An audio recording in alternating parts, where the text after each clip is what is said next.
Hello again, scholars. I don't really have a whole lot to add to this idea of step functions that our guest lecturer videos didn't really already cover. But there is a little bit I'd like to do for you. Part of it's dancing.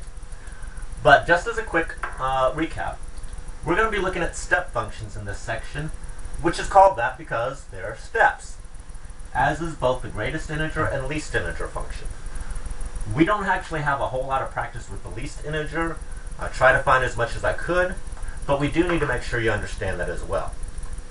So I've got a little way for you to help you remember the difference between greatest integer, or floor function, and least integer, or ceiling function.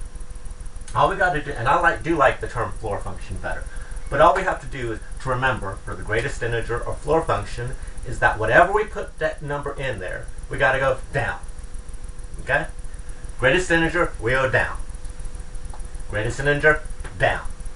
So, if I want to evaluate something like 3.6, for my greatest integer function, I go down. So that is 3.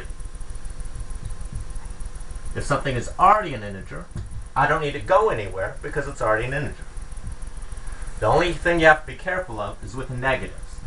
So if we've got a negative 2.5, we still want to go down. But with negatives, going down isn't negative 2.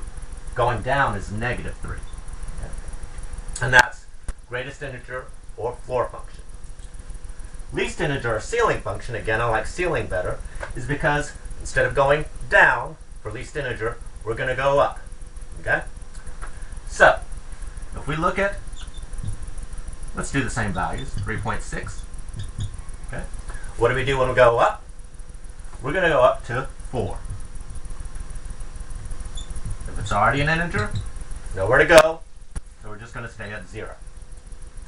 And the same last one, negative 2.5. Again, being careful with the negatives, but we do need to go up. So up is negative 2. So we can see all that this changes in our graph is the fact that it switches our closed circle and our open circle. It just flips those two circles around. So if you understand greatest integer function, you really pretty much do understand least integer function. Just makes a small little difference in the graph and in evaluating. That's all I have for you on this topic, so good luck.